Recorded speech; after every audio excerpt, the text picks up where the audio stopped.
Basically मैं अभी भी बोल रहा हूँ कि ओबिसिटी या मोटापा is one of the silent killers in the world today. और अगर हम आज स्टैटिस्टिक्स की बात करते हैं तो India has now become the third position in obesity, and from 1.2% to 2.9% the increase has happened of obesity for women and 4.2 in men, and especially in metropolitan cities. ज़्यादातर अगर हम आजकल डाइटिंग की बात करते हैं, इंटरमिटेंट डाइटिंग, कीटो dieting, ये सारी चीज़ें एक हद तक ठीक हैं, बट जब ये रेलेवेंस ना रहे तो ये डेंजर सिग्नल बन जाता है जिसमें आप अगर ओबीस हैं तो और ज़्यादा प्रॉब्लम्स हो जाती हैं। And not hurting any kind of religious sentiments, लेकिन जब हम रमज़ान या हम अपने हिंदूज़ में भी हम फास्ट रखते हैं काफ़ी तरह से, लेकिन जो लास्ट का जो खाना होता है फास्ट के बाद, जब हम बहुत ज़्यादा बिंज ईट करते हैं क्योंकि you are going to eat, you are hungry, तो उसमें अगर किसी का बेसल मेटाबॉलिक रेट कम है, it will turn into some kind of unhealthy desirable reason for causing obesity. So I think consciously आज अगर हम देखें, we should not look into the West because West is looking to India. They are more into yogas, they are become vegetarians, they are not having processed foods. The chain of fast food joints is the highest today in India and Asia. So I think the journey is very big, destination बहुत दूर है, but obesity को केवल एकमात्र उपाय नहीं है कि आप सर्जरी से ठीक कर लो. It is a mind change, it is a life change, it is a change which you have to start in your own doorstep.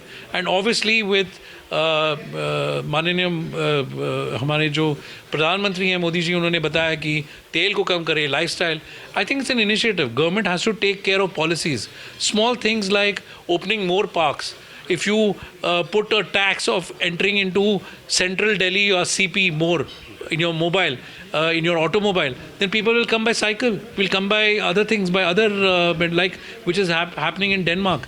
If you have to go to the central part of New York, you have to pay extra tax for parking. So people now use cycle. Amsterdam के mayor uses cycle. So think about what we can do together collectively. Parks खोलें, initiatives खोलें, wait programmes खोलें, school education में बताएं कि processed foods कितना आपके लिए प्रॉब्लम है. That is important. Please don't get motivated by just Insta reels and arbitrary people who are coming कि मैं ये ठीक कर दूंगा, ये कर दूंगा. It is not scientifically proven. अगर होता तो आज इंडिया थर्ड पोजीशन पे नहीं होता. सोशल मीडिया पे ज़्यादा ध्यान है लोगों का, सबका ही है. आप भी तो मीडिया हो, आपका ही एक माध्यम है जिसके थ्रू आप लोगों तक पहुंच सकते हैं.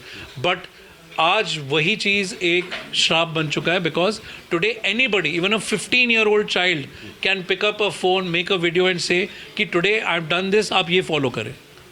And we are mindlessly following it. So I think social media has to have its responsibility to understand कि भाई क्या ख़राब है क्या नहीं है.